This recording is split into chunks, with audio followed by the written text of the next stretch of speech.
Que bacana, hein? Que bacana, galera. Boa tarde. Antes de mais nada, tem como aumentar um pouquinho para a gente se ouvir um pouquinho melhor? Antes de mais nada, muito obrigado por vocês estarem todos aqui. E é muito legal a gente estar sentado em roda. Sentar em roda é algo que nos faz mais humanos. Só o homem, só os seres humanos são capazes de sentar em roda para ouvir histórias, para trocar ideias.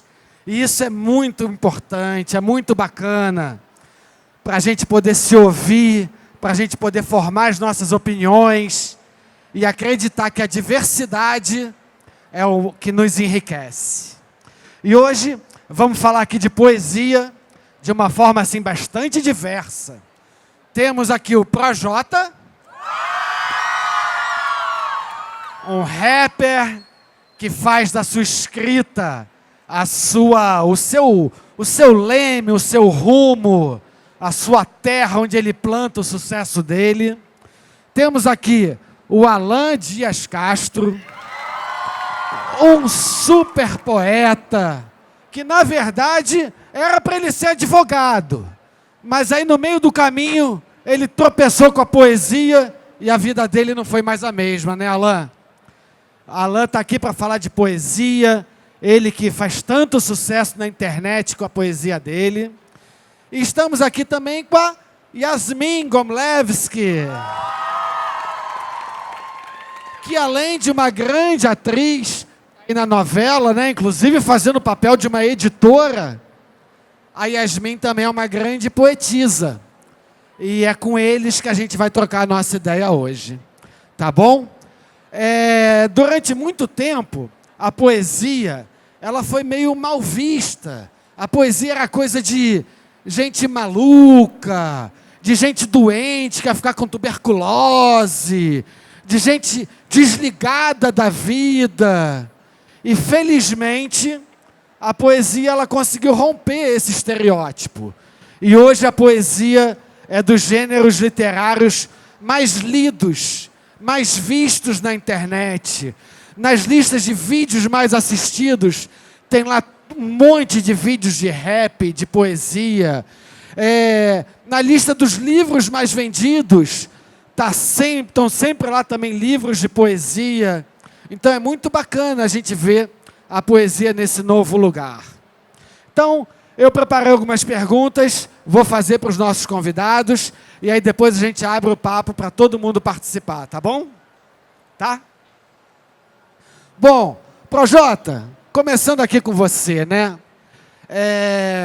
Eu lendo aí da sua vida, eu vi que a sua mãe, apesar de infelizmente você ter convivido pouco com ela nos deixou cedo, ela era escritora, ela era compositora, ela tocava. Então, de alguma forma, eu acho que a arte, a poesia, estava ali na sua casa, mesmo talvez até despercebida, mas estava lá. Então eu queria que você falasse um pouquinho da sua origem na arte, na poesia. Como é que a poesia entrou na sua vida? Primeiramente, boa tarde para geral. Realmente, se puder subir um pouquinho, que eu vou falar baixinho, que eu tô meio rouco. De verdade, obrigado pelo carinho, na moral, isso aí não tem que pagar não. Obrigado mesmo, todo mundo. Especialmente meu fã-clube do Rio de Janeiro, que está presente aqui. Cara, realmente, eu perdi minha mãe muito cedo, perdi minha mãe com 7 anos de idade, ela sofreu um AVC. E a minha mãe foi tudo isso. Escreveu até fotonovela, publicou fotonovela, peça de teatro. A gente foi encontrar uma peça de teatro dela faz uns 2 anos, registrada na Associação dos Escritores de Peças de Teatro, sei lá. E a gente encontrou, sabe, uma relíquia para nós da minha família, assim. E, infelizmente, ela só me passou a poesia hereditariamente. Ela não teve a oportunidade de me ensinar, de me apontar a direção, mas eu tenho certeza, assim, certeza absoluta que ela me passou o dom Ela não teve como estar lá me direcionando, mas o que eu faço é o que ela faz, porque ela faz através de mim. Você entende?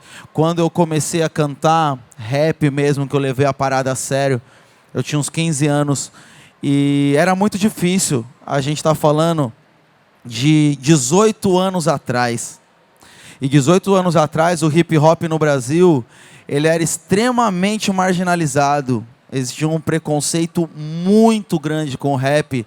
E um adolescente querer cantar rap, sonhar em viver disso um dia, era quase impossível. As pessoas sempre falavam pra mim assim, mano, já arranja um trampo, porque você não vai viver de rap. Você sabe, né? Era assim. Putz, não sabia não, achei que eu ia viver, mano. Então, eu até perdi um pouco, mas... E você está falando do seu início, né? O DNA da sua mãe. Então, quando eu comecei a cantar, eu só consegui cantar e chegar em algum lugar porque eu cantava por dois. Porque eu sabia que eu estava fazendo por ela, sabe? Tatuei no meu corpo isso. Fale através de mim, eu falo através dela até hoje. Uma coisa que eu acho bacana e talvez seja importante a gente falar aqui, Projota. A gente estava conversando antes e você estava falando que você não tem uma extensão vocal muito grande, o teu conhecimento musical, de harmonia, Sim. também não é tão grande, Sim. mas mesmo assim a poesia e o rap te possibilitou hoje ser um dos maiores artistas do Brasil. A parada para mim sempre foi escrever. Desde criança eu gostava de escrever.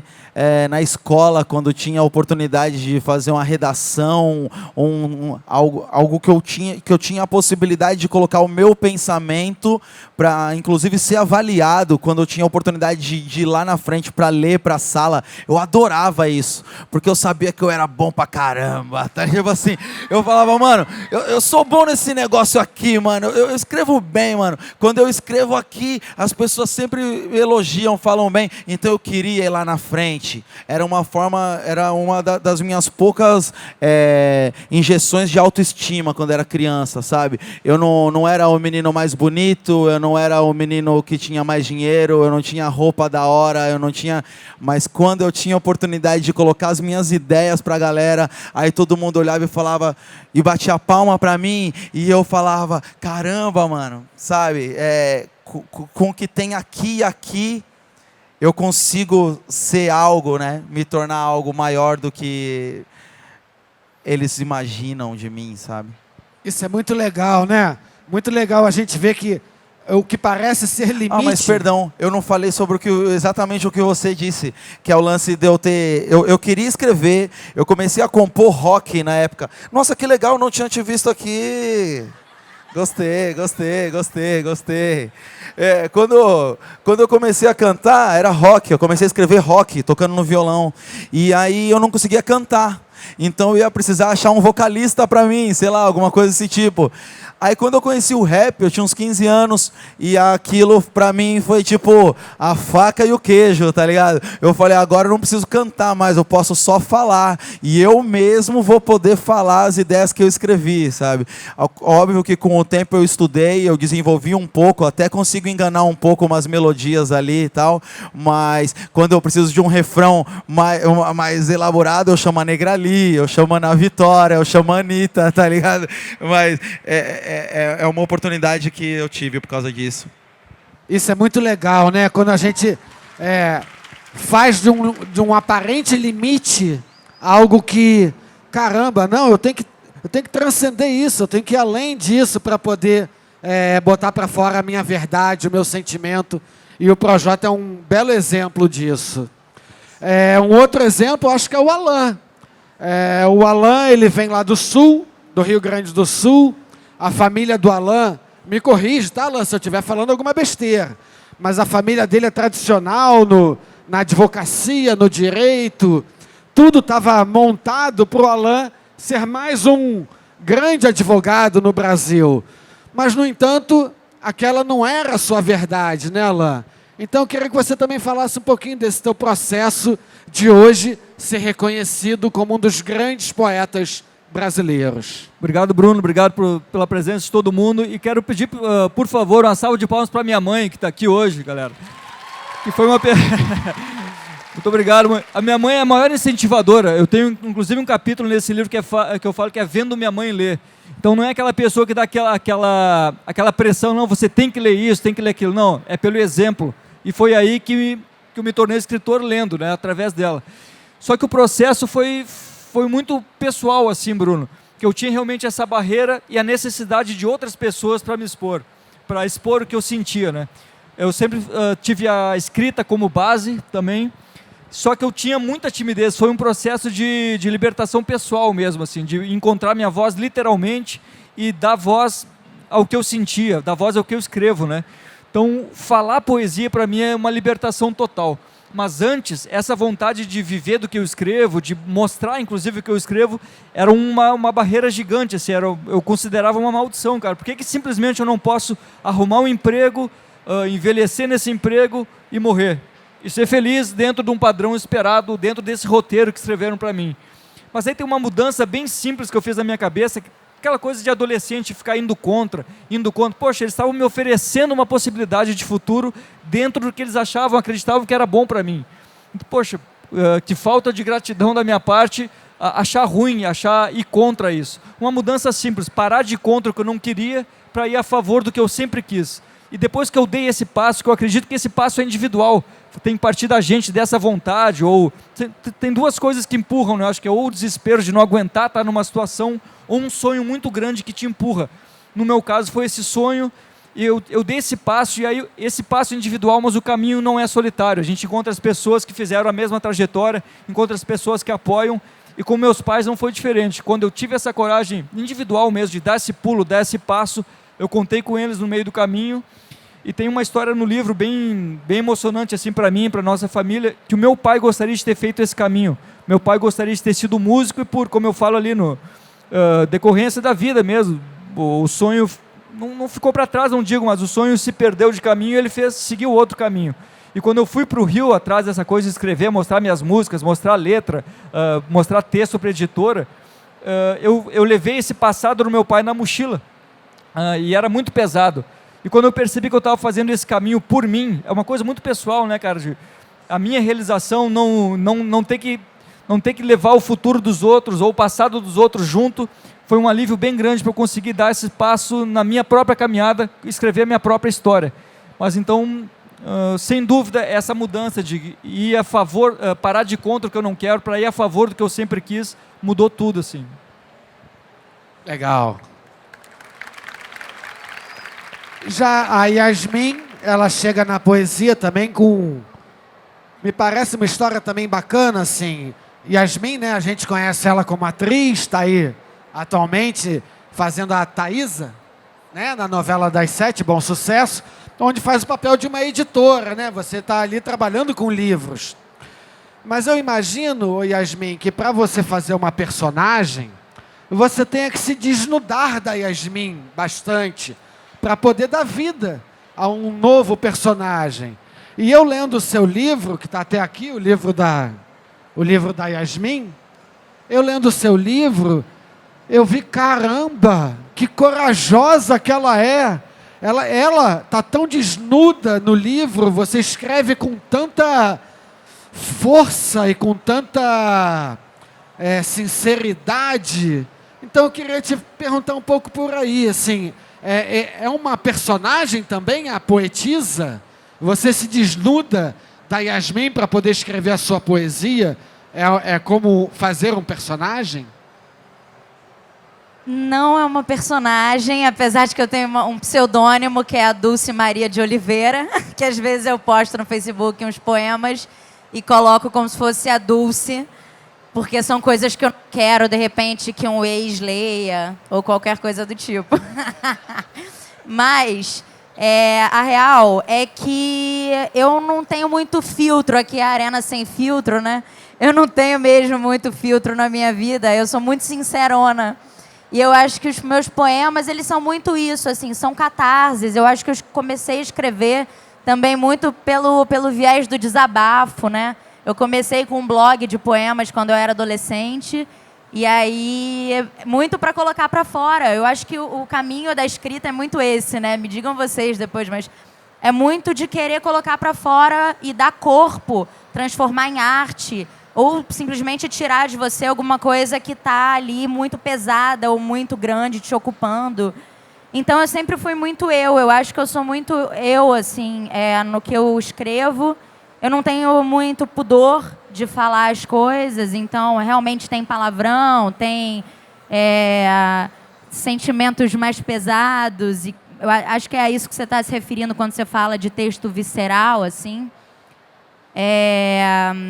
E eu acho que com as personagens é meio que a mesma coisa. Eu também uso muito de mim nas minhas composições. Eu acho que nós somos o nosso material, né? Respondi? Uma coisa que eu acho bacana assim, da história de vocês três e que eu queria passar para todo mundo é esse encorajamento, né? Assim, você ali escreve com toda a sua verdade. O Alan, para ele se tornar o poeta que ele é hoje, ele também teve que encarar a sua verdade. O Projota, que também, não, eu quero fazer banda de rock, mas não cantava o rock, você também encontrou o teu caminho para a tua verdade, né? Eu acho isso deve ser muito encorajador para todos nós. A gente saber seguir a nossa intuição, o nosso caminho, a nossa verdade, porque provavelmente a gente vai ter muito mais chance de dar certo na vida se a gente segue a nossa verdade, né? Queria que vocês falassem um pouquinho sobre a poesia hoje em dia. Uma pergunta aberta para os três, tá? Vai respondendo quem ficar à vontade. Hoje em dia tudo é muito fugaz, né? A informação ela é muito rápida, a gente absorve muito pouco porque já está vindo outra coisa para a gente prestar atenção, para a gente ler, para a gente saber. Vocês acham que os tempos modernos, o hoje em dia é propício para essa linguagem, para a poesia? Eu acho que é o seguinte, você vai de encontro com quem quer vir de encontro com você, mas não é um momento propício para isso, né?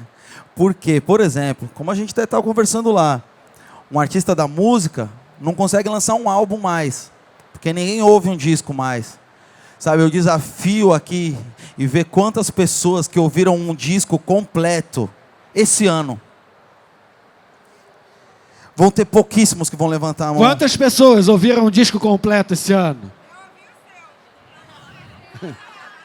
Mas você vê, olha, é uma porcentagem baixa, baixa, perto de como era antigamente. É difícil, eu não estou culpando não, porque eu também não ouço. Eu, que vivo de música, também vou no single. Pô, o cara investiu, gastou para fazer um videoclipe aqui, essa aqui deve ser boa mesmo, essa eu vou ouvir. Se essa for boa, aí se eu ouvir mais uma e for boa também, agora eu até vou ouvir esse disco aí, tá ligado? É difícil. Então é o que acontece com a poesia. Então dá-se um jeito, né? Então o Alan é um baita exemplo disso, de como ele conseguiu viralizar, fazer a poesia dele chegar a ele nas pessoas, como a gente faz com um single, né? Poesia em single. Tô te entendendo. Então, desculpa lá. Então, assim, por um lado, essa fugacidade nos atrapalha um pouco. Porque eu me lembro quando eu estava formando a minha cabeça, eu ouvia discos de rock, de música. Eu ouvia um disco, sei lá, do Legião Urbana. Eu li aquelas letras como se fosse um livro. Exatamente. Ou do Cazuza, ou do Caetano, ou do Bob Dylan. Né? O que fazia o álbum, né? A gente lia aquilo como se fosse literatura, né? E hoje em dia isso realmente se perdeu, né? Esse hábito, né? Acaba até afetando, para mim, né? Como músico, acaba afetando a minha poesia, acaba afetando a minha arte, afeta o disco que vai pra rua. As meninas do fã-clube com certeza ouviram o disco completo que eu lancei esse ano, mas as pessoas ouviram Sei Lá, que toca no rádio. E então, elas não ouviram mais Uma Briga no Bar, que é uma música muito forte, que fala da minha depressão. Então, isso me desafia, de certo modo, a como que eu vou conseguir fazer as pessoas ouvirem eu falar da minha depressão, sabe? é muito mais fácil eu fazer elas ouvirem falar do meu amor, do romance que eu vivo na minha vida. Então, é um desafio, é um desafio. Certo. Alan, para você parece que é o contrário. Me parece que a internet foi muito favorável à sua poesia. Total.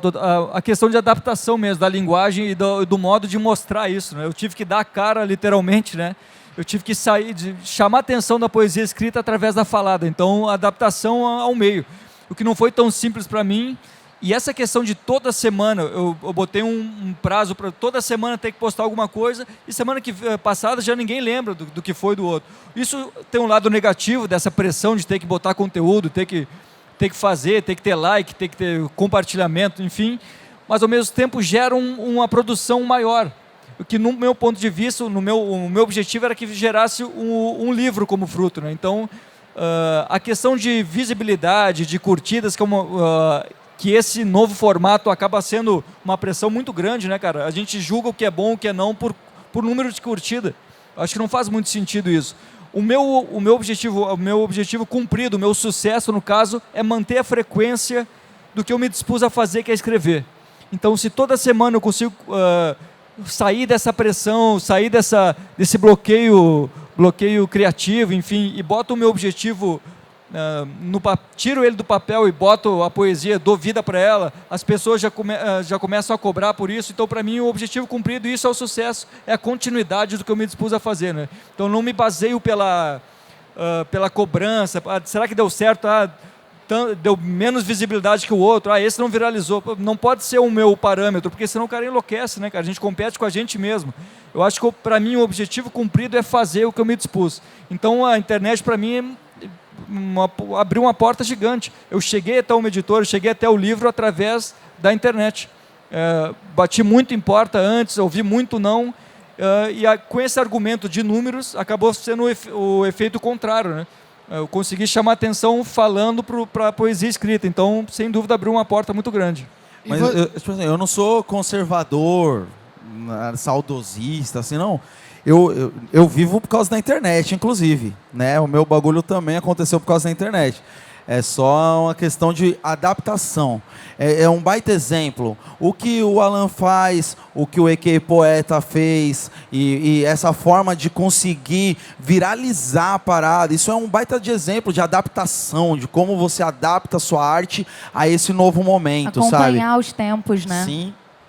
É bonito de ver. Não pareceu nem um pouco saudosista quando você falou. Mas a gente não pode deixar de perceber como é que é o hábito de consumo hoje em dia. E realmente, hoje, poucas pessoas, como a gente viu aqui, escutam um álbum inteiro.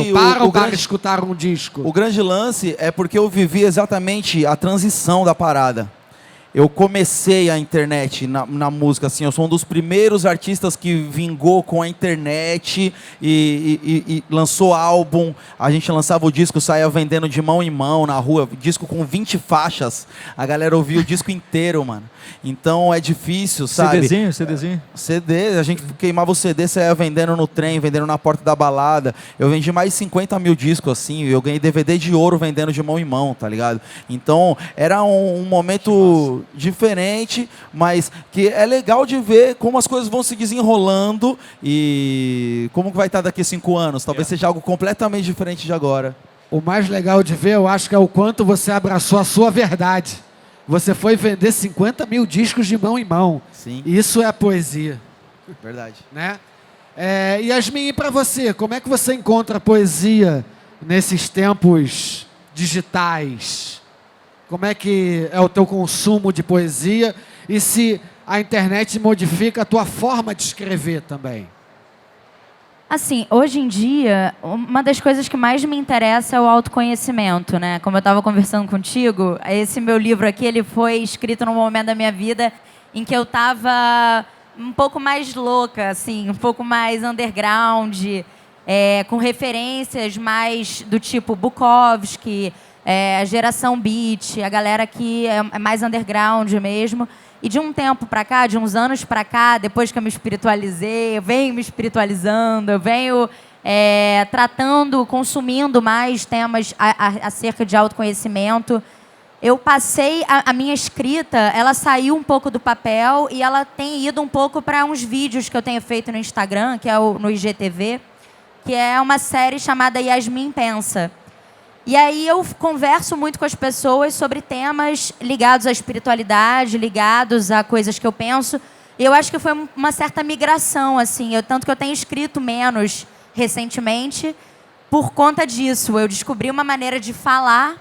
Eu também tinha um pouco de vergonha, até por ser atriz e por a minha imagem já estar atrelada aos meus personagens. E eu ficar um pouco confusa sobre será que eu vou conseguir... como é que eu vou trazer a minha pessoa? Porque é muito fácil, né? Não é muito fácil, mas é mais fácil, na minha concepção, você aparecer para uma grande massa atrás de uma personagem do que você, né, Yasmin, com seu nome, com a sua cara, com as suas ideias, com as suas opiniões, colocando a sua verdade. Então, essa transição que eu fiz também foi uma dose de coragem que eu tive que tomar, mas acabou me afastando até um pouco da escrita. Recentemente, de um tempo para cá, eu venho escrevendo um novo livro. Eu não sei quando ele vai ficar pronto, mas tem poesia, mas ele também é uma autoficção, ele fala sobre autoconhecimento. É uma autopesquisa, como eu gostaria de falar. E aí, acho que é meio isso, assim. Acho que a internet, o Instagram, principalmente, vai me norteando por aí. A poesia, eu acho que ela transcende um pouco o ato de escrever, né? A poesia é quase que uma forma de ver o mundo, né? É como a gente estava falando, né? A visão poética. Às vezes a gente não está escrevendo propriamente, mas a gente está vivendo uma situação e a gente está pensando em forma de poesia. Ou arquetipicamente, sei lá. Alguém tem alguma pergunta? Alguém já quer fazer alguma pergunta? Tem aqui. Pode?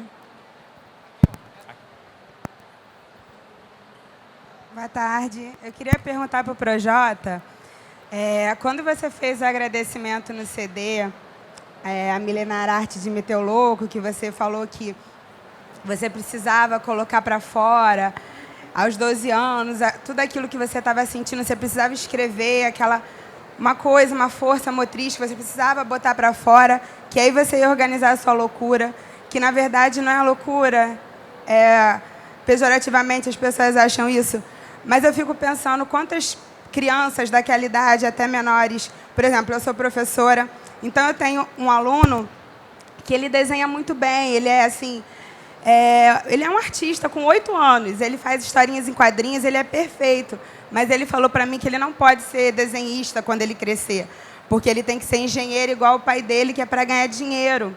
E aí eu falei que eu vinha na Bienal, e na Bienal tem o Ziraldo, tem o Maurício de Souza, e aí que ele tinha que pesquisar, passei de dever de casa para ele pesquisar essas pessoas, que é para ele ver que ele pode ser. Então, assim, não estou julgando os pais deles, nem nada, porque a gente, quando ama muito, a gente, às vezes, por amar, a gente também vai cometendo esses deslizes. Mas, assim, onde que ele pode achar essa força que você achou?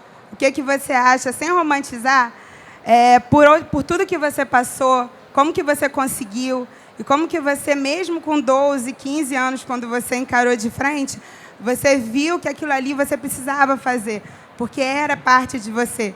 Então, de repente, deve ter alguma criança aqui, alguma pessoa aqui com essa coisa por dentro, que nunca deu voz para aquilo que ela precisa fazer. E o que é que você pode falar sobre isso? Qual o seu nome? Meu nome é Bianca. Bianca, obrigado por ter entendido a ideia. Sim. E... Cara, de verdade, eu não achei a força. Eu falando, quando você perguntou como foi pra mim, eu não achei a força. Ela estava ali o tempo todo. A minha força era natural. Eu era isso.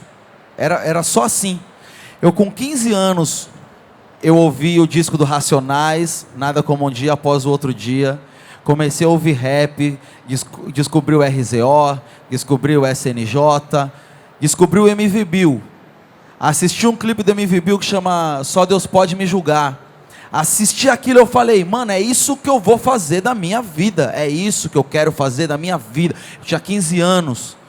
Juntei meus amigos, a gente foi bater na porta da escola onde eu estudei, porque a gente estava decidido de que a gente ia fazer um evento para arrecadar alimento. Você já sabia naquela idade, você já tinha Com essa 15 certeza. anos, eu fui lá, comecei a escrever rap, e aí só escrevendo rap era pouco, eu falei, não, vamos lá, vamos montar um evento, porque a gente vai arrecadar alimento, e a gente chegou lá, a gente estava, eu e meus amigos, tal, o Rashid, inclusive, e a gente agora vai e tal, pá, chegamos na porta da escola, não vai, vocês não vão fazer aqui, como assim, vocês têm 15 anos, vocês não têm... Aí a gente, é mais difícil do que eu pensava, mas hoje... Sim, estamos aí, a gente faz os eventos, a gente arrecada os alimentos, a gente arrecada brinquedos, a gente faz as coisas. Assim, estava dentro de mim, era uma parada que eu sabia que eu ia fazer aquilo, sabe? Eu não saberia, pelo meu exemplo, dizer como que a pessoa pode encontrar essa força. Pelo meu exemplo. A gente só vai. Você tem que ir.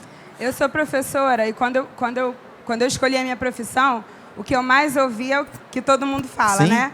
Professor passa fome, você é maluca, Sim. você vai fazer o que da sua vida, você vai viver disso. Mas você só foi. Olha os seus primos. Eu só fui, porque assim, eu acredito tanto na minha profissão, sabe? Eu sou tão feliz fazendo o que eu faço, eu acredito tanto no poder transformador do que eu faço. Bianca. Que eu não sei como a pessoa... Eu não Então- sei como a pessoa pode passar a vida inteira querendo muito ser uma coisa e não ser. Pois eu vou te falar uma coisa. Esse menino, ele não precisa de mim, ele já tem você, mano. Obrigada. Mais alguma pergunta? Alguém? Tem pergunta aqui, ó. Direciona aí, Patrick, Bruno. por Aqui. favor.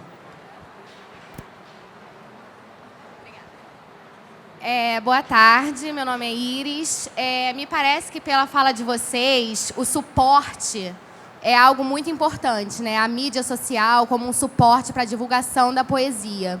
Então, eu queria saber de vocês se esse nem tão novo assim suporte, né, mais novo, né, em termos de poesia, se já afeta a própria escrita de vocês. Se no momento da escrita vocês já estão pensando nesse novo suporte, como isso vai ser divulgado.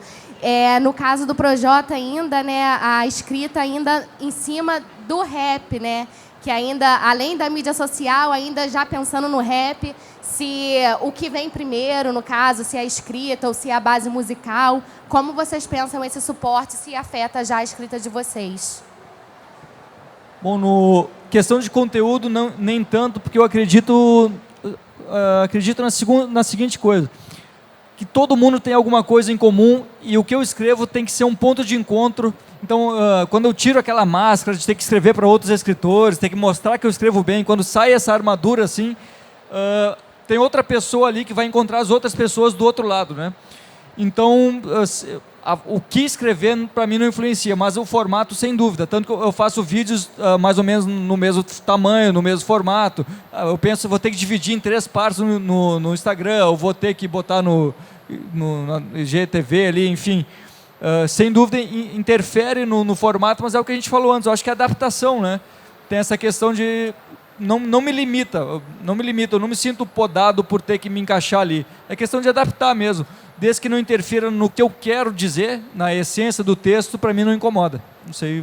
Mas, Alan, me diz uma coisa. A internet te proporcionou o encontro com o público, um grande público. Você já acaba de falar aqui que o teu formato, a mídia, ela atua, né? Ela faz... eu vou pensar se esse poema vai ficar em quantas partes e tal. Mas, de alguma forma, você quis ter teus poemas publicados num livro, que talvez seja das mídias mais antigas da humanidade, né? O livro, a impressão. Por que você sentiu essa necessidade de ter que ter teus poemas num livro? Porque eu vejo a poesia, um preconceito muito grande com a poesia, de que ela é inacessível, de que ela é chata e não tem engajamento. E o pior é que muitas vezes eu concordo com esses comentários assim, por conta de linguagem mesmo, não ser uma coisa tão simples. E essa coisa de que o poeta está lá num pedestal, de que a poesia é para poucos, isso me incomoda muito. Então eu vejo a rede social como uma maneira muito grande de mostrar que não é assim. Tem público, tem interesse, e a gente faz o caminho inverso, a gente chama atenção para o livro, através da poesia falada, ou seja, a gente quebra uma barreira, quebra esse preconceito e leva a poesia para as pessoas, oferece para elas, ó, tá aqui, de repente, se você perguntar aqui, você gosta de poesia? Ah, não gosto. Qual foi o último livro que você leu? Não leu, entendeu? Então, quebrar essa barreira e levar o poema até as pessoas, desmistificar isso, desempoeirar, que a gente fala, tira da prateleira e leva até a pessoa. Esse é o caminho inverso. Também tem uma coisa que eu penso sobre isso, é que a poesia não é uma coisa só, né? E não tem a coisa, o que é poesia? Poesia tem de 1000 formas. Eu folheei o seu livro agora, eu já tinha assistido alguns vídeos, conheço as músicas do Projota. O meu livro está aqui de referência, 3 obras completamente diferentes, assim, 3 universos completamente diferentes. Tem poesia que rima, tem poesia que não rima, tem poesia que tem métrica, tem poesia que não tem métrica, tem poesia cantada, tem poesia escrita, tem poesia falada. Tem poesia que é mais fofinha, sabe? Tida como uma coisa mais meiga, mais aprazível. Tem poesia mais suja, mais dura, mais seca, mais sarcástica. Tem poesia mais conciliatória, que nem você acabou de falar, que a sua poesia é um ponto de encontro, você gosta que seja um ponto conciliatório. Eu acredito que a minha já não é um ponto conciliatório, eu acho que ela fala mais, até agora, pelo menos, das sombras, das nossas sombras, né? Então, eu acho que é como você falou, é preciso que a gente conheça para a gente saber do que a gente gosta, do que a gente não gosta. Muito legal. Mais alguém quer perguntar alguma coisa? Tem gente aqui. Ela ali. Depois a gente vai para esse lado. Olá, boa tarde. Sou Débora, professora também, compartilho aí da... eu tenho 3 perguntas na realidade, eu vou ter que desmembrar. A primeira vai para o Projota. Você tentar ser objetiva. Projota, você falou que suas letras são muito românticas, elas falam bastante do romantismo, sim, e também falam um pouco da questão da depressão. E aí também tem um quê, muito quê, falando sobre a sociedade como um todo. Tem aquele quê de crítica social. Como você faz essa transição entre o subjetivo, aquilo que é o do Projota, com a crítica social, e como que você faz para manter isso e fazer com que a gente se identifique no meio do rap, que é o que faz dar visibilidade. Sim. Tem as outras, né? Perdão. Alan acompanha há muito tempo através das mídias, fiquei muito feliz de adquirir o livro. E você fala da voz ao verbo.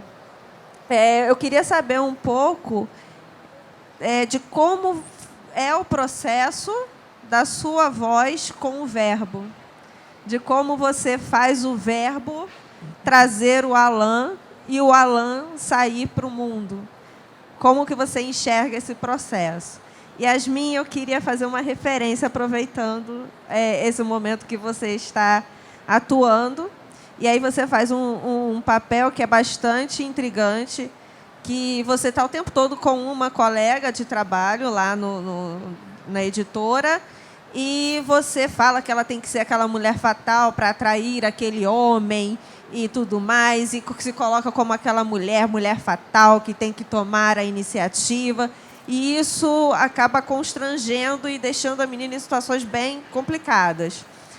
Como você, Yasmin, dialoga com esse feminino a partir dessa visão da mulher fatal, tendo que conquistar o homem, tomar iniciativa, mas sendo que esse feminismo que está sendo colocado na novela é um feminismo que deveria, da forma como ele deveria acontecer, se colocando como um molde, ou a mulher que se desnuda ao escrever uma poesia e se desvencilhar desses padrões sem querer conquistar nada nem ninguém. É isso. Obrigada.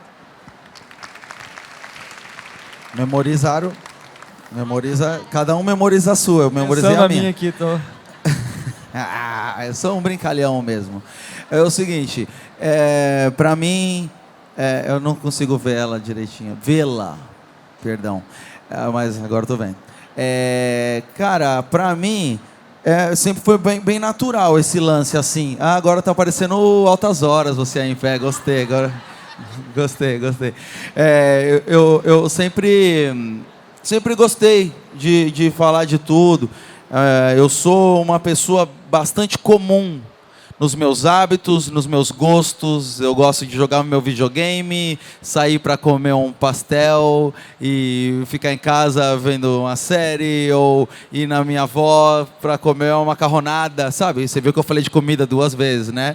Então, mas eu sou bastante comum, e nessa minha forma de ser uma pessoa comum, minha mente, meus pensamentos, eles transitam por todas essas áreas. Fico puto com a política do Brasil. Sim, é difícil não ficar. Fico puto e falo sobre isso na minha música. Sofro com dores, perdas, problemas pessoais, coisas que eu não consigo lidar na minha cabeça. Sofro, escrevo sobre. Perco minha mãe muito novo, já falei sobre isso em músicas várias vezes, cito isso, porque é um problema que eu nunca consegui resolver de fato. Vou resolvendo ele a prestação através de vários raps. E amo. Me permito viver amor, me permito me entregar, escrevo sobre isso também. Era um moleque bagunceiro, gostava de ficar na rua, era maloqueiro, escrevo sobre isso também, sobre festa de quebrada, de periferia. Então, eu faço música sobre tudo, exatamente, sobre tudo. E quando eu dava uma oficina de rima, há uns anos atrás, uma coisa que a gente sempre falava para os meninos era: mano, canta a sua verdade, fala sobre o que você quiser. Se você quiser, você fala uma música falando sobre seu sapato, falando sobre seu tênis. Mas quando eu terminar de ouvir seu rap, eu tenho que querer calçar esse sapato. Só isso. Você pode repetir a pergunta? Não, estou brincando. Bom, pelo que eu lembro, você perguntou do verbo. Então, a voz ao verbo, né? Tem muito disso também, de ter essa liberdade de falar o que eu vivo, o que eu sinto. Eu ouvi uma vez, cara, um cara chamado Márcio Libar, ele falou o seguinte para mim, o palhaço, ele falou: resolve teus problemas antes de escrever e não desconta na caneta. É impossível isso, né, cara? Porque é um processo de... Ele falou: resolve antes, não desconta na caneta, leva alguma coisa pelo menos digerida, né, o máximo possível. E a mudança para mim da voz, de dar a voz, você vai ver os vídeos, hoje a gente está no 120, o processo todo foram anos assim, tá lá aquele cara tímido, falando para dentro, travado, e tá lá para que o processo esteja presente, para que não foi de ontem para hoje, e as coisas não nascem prontas, inclusive o que a gente é hoje não vai ser amanhã, enfim, essa transição eu quero deixar bem claro nessa, de dar voz ao verbo, né? A voz antigamente de alguns anos não é a mesma confiança, não é a mesma pessoa, inclusive. Mas a transição da minha cabeça, assim, a primeira pergunta que vem à cabeça quando algum projeto novo, quando eu vi, cara, você vai fazer vídeo para quê? Ninguém vai ver, vão rir, vão te criticar. A grande pergunta era: o que você vai ganhar com isso? E aí o verbo que você falou, a inversão, a troca do verbo ganhar por oferecer, né? Eu troquei o que eu vou ganhar por isso por o que eu tenho a oferecer. A minha resposta foi escrever o mais sincero possível para gerar esse encontro que eu falei. Então, eu não sabia a resposta. Eu não sabia a resposta do que eu ia ganhar com isso. Eu sabia o que eu tinha a oferecer e o resultado é natural, né? É isso? Yasmin. Esse é o ciclo de abundância do universo, né? A gente oferecer para receber. Como é seu nome mesmo? Débora. Você ouviu a pergunta, Rô? Então, seguinte... A Thaísa, na verdade, ela não pensa que a Evelyn precisa ser uma mulher fatal. Quem gosta de uma mulher fatal, como a Irene Adler, é o Felipe. E a Evelyn quer conquistar o Felipe, e na cabeça da Evelyn ela precisa se transformar em alguma coisa diferente do que ela é para conquistar esse cara. E a Thaísa está ali entediada, de saco cheio da vida, naquela editora que está falindo, sem muito trabalho para fazer de fato, e ela vê ali uma oportunidade de se divertir um pouco, de animar a vida dela. Então ela resolve embarcar nessa história de ajudar a Evelyn a se transformar no que ela quer, mas ela deixa claro desde o começo que esse é o pensamento de um autor machista do século XIX. E isso está dito. E eu acho que a história ainda vai dar muitas voltas e acho que, assim, como o Nelson Rodrigues... Tudo bom? Como o Nelson Rodrigues sempre falou, a gente precisa colocar... Obrigada, amor. Som. A gente precisa colocar o que a gente não gostaria que existisse no mundo numa obra, para que as pessoas possam ver e criticar, desenvolver o senso crítico.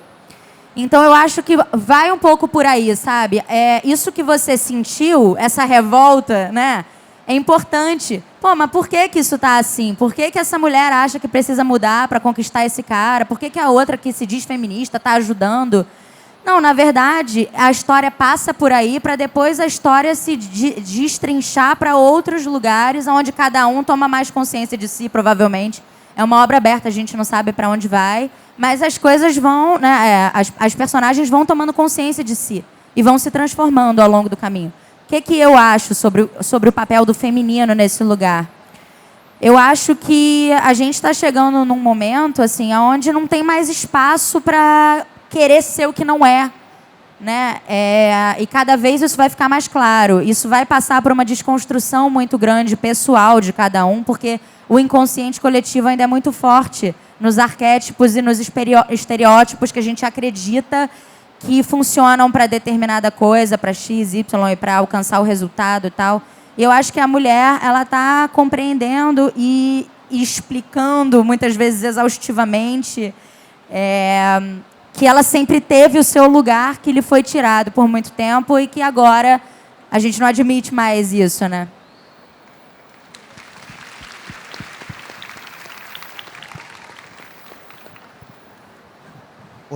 Oi.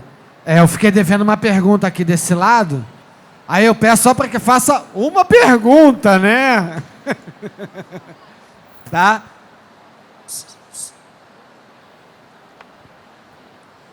Boa tarde. Na verdade, eu não queria fazer uma pergunta, eu queria fazer um agradecimento ao Projota, porque eu tenho uma história de superação muito legal. Eu fui mãe com 16 anos, eu morava numa comunidade, e a minha mãe era alcoólatra, meu pai me abandonou, enfim, eu nunca desisti dos meus sonhos, e não parei de estudar mesmo grávida, então, assim, as professoras, também foram algo que me apoiaram. E hoje a minha filha tem 15 anos, está aqui linda, maravilhosa. E hoje deu tudo certo, eu sou formada, faço MBA de gestão de pessoas, trabalho numa empresa legal e deu tudo certo. E toda vez que eu pensava em desistir ou acontecia alguma coisa no meio do caminho, eu escutava o Projota. E a música dele, eu acho assim, Projota, que a sua música, ela inspira muitas pessoas. Quando você está triste, que você escuta Projota, que você sabe, e falaram que eu não ia chegar e eu cheguei, e você chega, é algo que, assim, toda vez que eu estava triste, toda vez que eu tinha algum problema, eu escutava Projota e eu falava, é possível. Inclusive, cantei até a música dele para outros amigos meus que ficavam me zoando, você não vai conseguir, enfim. Então, assim, eu acho que você, além disso, é uma inspiração. Eu queria te agradecer. Mesmo você não sabendo da importância que você tem na vida de uma pessoa que mora num lugar muito mais longe, numa comunidade, e que deu certo, assim, saiba que sim, você é uma inspiração. E eu só tenho a agradecer a você nos meus momentos de tristeza. Eu queria até que você também soubesse, a minha afilhada está aqui, eu trouxe ela para te ver, ela também é sua fã. E ela quer ser cantora, e eu tenho certeza que ela vai conseguir, ela vai até cantar uma letrinha só dessa música, só um pouquinho.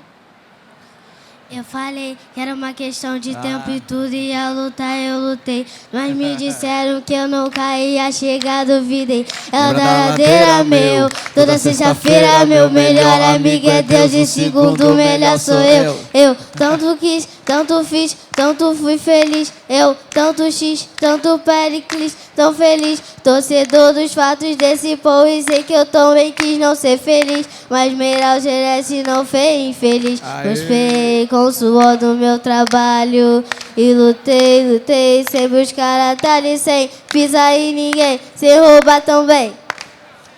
Muito obrigada, Projota. Qual o nome de vocês? O meu nome é Suzana, minha filha é Sara e ela é Annelise. Como ela? Annelise.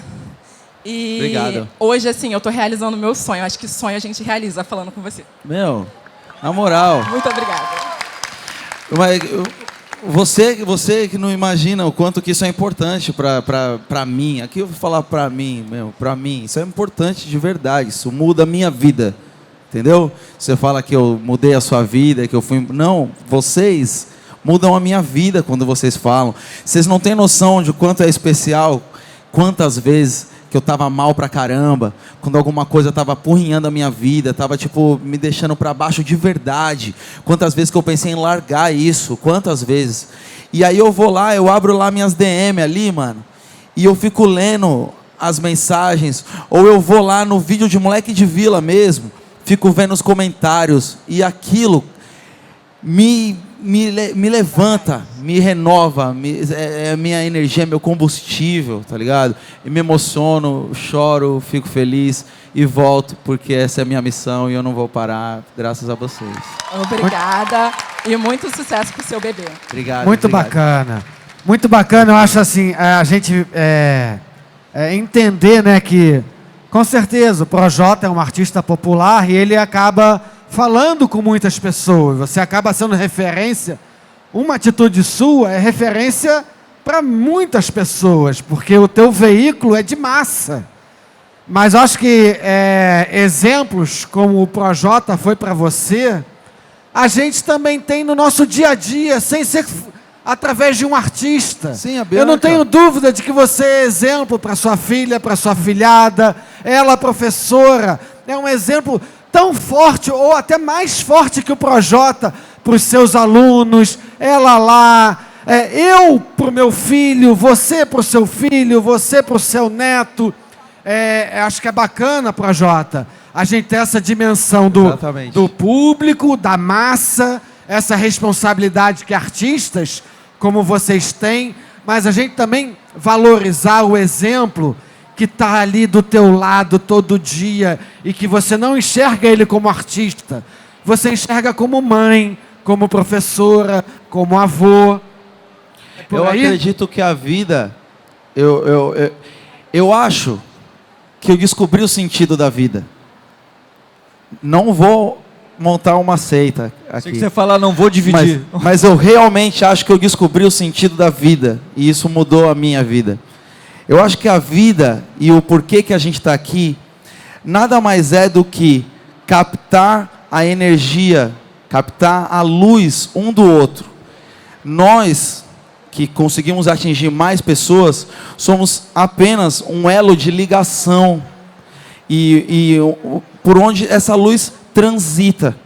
Eu capto a energia dela hoje aqui e passo para essas pessoas, e passo para as pessoas no meu Instagram, ou no meu som, pelo YouTube, ou onde eu estiver, ou na rua, ou quando eu vou no mercado e eu sorrio para uma pessoa, para atendente, para a caixa do mercado.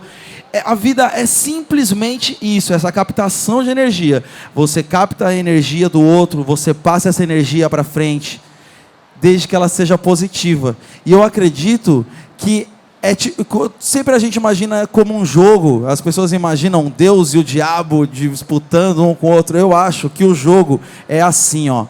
Quando cada ser humano que está aqui nesse planeta, quando cada ser humano, todos os seres que estão aqui nesse planeta, atingirem a paz interior, e naquele exato segundo, onde todas as pessoas do mundo se sentirem em paz, o jogo simplesmente vai zerar. Todo mundo vai subir e vai virar uma coisa só. Eu acho que é isso. Eu estou devendo uma pergunta aqui para ela, e aí depois eu ia pedir para os nossos poetas, o Alan, que eu sei que fala muito bem, poxa, nos brinde com uma poesia. O maior prazer. Vamos ouvir a pergunta aqui que eu estou devendo. Boa tarde para todo mundo. Meu nome é Glauco, eu vim de BH para ver Yasmin e o Projota, tanto que na hora que eu vi a Yasmin descendo lá, eu comecei a tremer, que eu cheguei lá perto de você também. Você quer que eu saia, cara? Não. Não. Então, eu queria perguntar o seguinte, meu primeiro livro, ele nasceu a partir do momento que eu fui provocado pelos meus alunos que estavam confusos com o sentimento, porque eles começaram a amar muito e se entregar muito para o outro. E aí eu coloquei uma pergunta para eles: quem são vocês quando os outros vão embora? O Projota, o CD, ele demorou a sair. Eu fiquei acompanhando, na hora que você perguntou quem escutou, levantei a mão.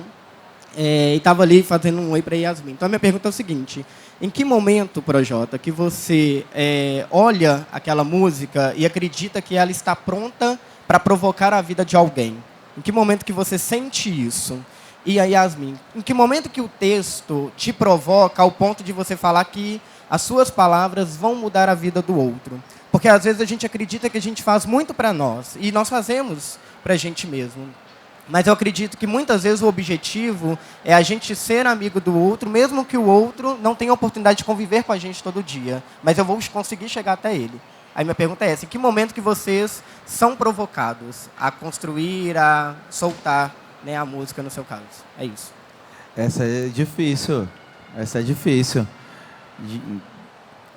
No meu caso, eu tenho que me preocupar com a música também, né? Com a batida, com a forma como eu vou construir a música. Então, o processo passa por essa parte também, né? Normalmente, eu cresci na música, fazendo música, sendo muito... eu terminava. Eu não ficava tendo muito trabalho para fazer. Eu fazia lá uma mixtape com 18 faixas em um mês. Prau! Colocava na rua, joga pra rua, vai embora. Com o tempo eu comecei a ficar um pouco mais chato, assim, mais perfeccionista, cobrando mais da galera. Nos últimos discos, eu acabei entregando muito do processo musical para os meus produtores. E esse último disco agora eu peguei para eu mesmo fazer. Então, eu produzi o disco, aí eu escrevi, e aí eu levei 1 ano e meio para fazer um disco com 8 músicas. Sim, chorei muito mesmo, porque é muito difícil. E aquele lance do desnudar, se você colocar realmente tudo para fora, tudo. Esse disco ele tem muito disso. Agora, eu não sei exatamente quando que eu falo tá pronto na questão da música, mas a poesia normalmente é em 15 minutos, mano. Eu escrevo a parada assim, eu vomito a poesia. Eu vomito, e aí achei muito legal a parte do vomito aqui. Gostei. Eu sinto muito isso também, do vômito, assim, da catarse. Não é isso? Muito. Tipo, também escrevo de uma vez, assim, brau, saiu o negócio. E eu não penso no resultado, sinceramente, assim, em quem, o que vai tocar, em quem. Até porque isso é uma coisa que foge do nosso controle, né? Sim. A gente nunca sabe o que a gente vai causar nos outros, e a gente, às vezes, solta um poema que a gente acha meio ruim, e é uma puta repercussão, as pessoas acham incrível. E nem você nem sentia que... E às vezes aquele que você está mais aguardando... E nem aí... tem esse resultado todo, né? É muito esse lance da catarse. Eu estava falando pro Projota que, embora eu escreva e cante, eu não tenho a facilidade de compor músicas. Eu tenho poucas músicas autorais que foram compostas em conjunto com banda, minha ex-banda. Mas o meu parâmetro de tipo, acho que eu vou publicar esse poema é um pouco pela sonoridade dele. Não sei porquê, mas eu fico repassando ele na minha cabeça. Não tem métrica, não tem rima, não tem nada. Mas se ele tá sonoro, eu sinto que ele tá pronto. Pode crer. Não, inclusive agora mesmo, esse disco que eu lancei, Tributo aos Sonhadores, parte 1. E aí eu tô fazendo a parte 2 agora, tenho que finalizar. E falta uma música e eu tenho 2 músicas. E eu tô tipo nessa, qual das 2 que eu vou colocar? E aí tá uma loucura na minha cabeça, é difícil de decidir algumas coisas. Ô Alan, você fala pra gente uma poesia? Cara, com prazer. É que essa questão de correr atrás de um sonho, a galera acha que é muito legal, que é muito mágico, e fui lá e conseguiu, né? Só que ninguém avisa, ou pouca gente percebe que no meio do caminho desse papo de correr atrás de um sonho tem a realidade. E aí quando eu me mudei de Porto Alegre para o Rio com o sonho, eu pensei, cara, em 1 ano já era, velho. 1 ano já resolvi tudo que eu tinha para resolver, já vou alcançar o que eu sempre quis e tal. E o caminho foi muito mais longo do que eu imaginava. Até hoje é um processo, porque sucesso é muito particular, no que cada um chega, o que cada um quer, né? E nesse processo perceber a necessidade, a importância de ter pessoas comigo e a necessidade de pedir ajuda, né? De perder aquele orgulho de dizer que não está bem, que precisa de alguém e tal. E a sorte que eu tive de contar com a minha irmã na época. E aí surgiu esse poema chamado Amizade Real, que é mais ou menos assim. Quando a gente se tranca no nosso mundo, precisando de uma força, e às vezes sem força nem para pedir, É muito bom receber aquela mensagem dizendo calma, vai passar. Mas a que muda tudo é que diz calma, estou passando aí. Faz toda a diferença poder contar com alguém que entra no universo da nossa solidão, ignora aquela placa que diz fechado para visitação, abre a porta, fecha as janelas do computador e parece que te puxa, te traz de volta para a vida real. Isso muda a tua realidade. Alguém que troque likes, mas por sinceridade, e que te faça trocar aqueles 5.000 amigos do Facebook por uma boa amizade. Esse não está só te seguindo, está junto. É quase como dizer, você está perdido, eu estou também, porque a pergunta às vezes não é para onde, é com quem. E quando a gente está lado a lado, fica fácil perceber a diferença entre receber um coração e ser amado, entre aqueles que estão online e quem está conectado. E sinceramente eu nunca percebi direito o sentido da tal da... Esqueci, fugiu a palavra. Sinceramente nunca... Da empatia. Sinceramente eu nunca entendi direito o conceito da tal da empatia, até perceber que na prática, a amizade real não precisa de muita teoria. Às vezes basta servir de companhia, em silêncio mesmo. Porque é aquele silêncio que não te deixa no vácuo, te deixa à vontade. E não significa que acabou a bateria. Às vezes, melhor do que dar uma resposta, é dar ouvidos. Não sabe o que dizer? Tranquilo, porque a tua presença já vai ter respondido. Obrigado. Muito legal. Gente, muito obrigado. Olha, o Alan vai estar autografando o livro dele aqui do lado, na livraria... Ao lado, aqui mesmo. Ele vai estar aqui ao lado, aqui à direita, na livraria Bambolê tem o livro. Compra o livro na livraria Bambolê e o Alan vai estar aqui à direita. Obrigado, Bruno. Autografando o livro dele. Projota, muito obrigado. Eu que agradeço. Espalha a poesia por onde você for. Tá indo pro México, Espanha. Leva a tua poesia. Alan, muito obrigado pela sua verve. Yasmin, obrigadíssimo por estar aqui com a gente, falando da sua poesia, da sua entrega. Obrigada, gente. Obrigado a todo mundo. Valeu. Valeu! Quem gostou, bate palma.